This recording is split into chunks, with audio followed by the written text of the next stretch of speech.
4 பார்க்கலாங்க. இந்த மாதிரி பெரிய சைஸ் பிளாஸ்டிக் பாக்ஸ், அதாவது ரெக்டாங்கிள் ஷேப்பில் இருக்கக்கூடிய பிளாஸ்டிக் கண்டெய்னர்ஸை எப்படி யூஸ் பண்ணுறதுன்னு பார்க்கலாம். அந்த பிளாஸ்டிக் கண்டெய்னரில் நான் எப்படி கட் பண்ணணும் அந்த மாதிரி கட் பண்ணி அந்த பிளாஸ்டிக் சென்டரில் இருக்கக்கூடிய அந்த பிளாஸ்டிக்கை வந்து உள்பக்கமாக வந்து வளைச்சி விட்டுக்கோங்க.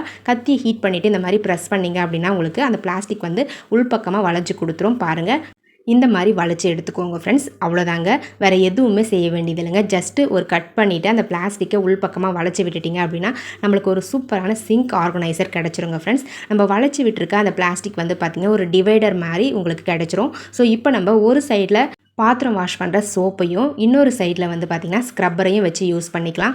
இந்த மாதிரி 2 பொருட்களையும் தனித்தனியாக வச்சு யூஸ் பண்ணும்போது உங்களுக்கு சோப்பும் வந்து கரைஞ்சி போகாமல் இருக்கும்.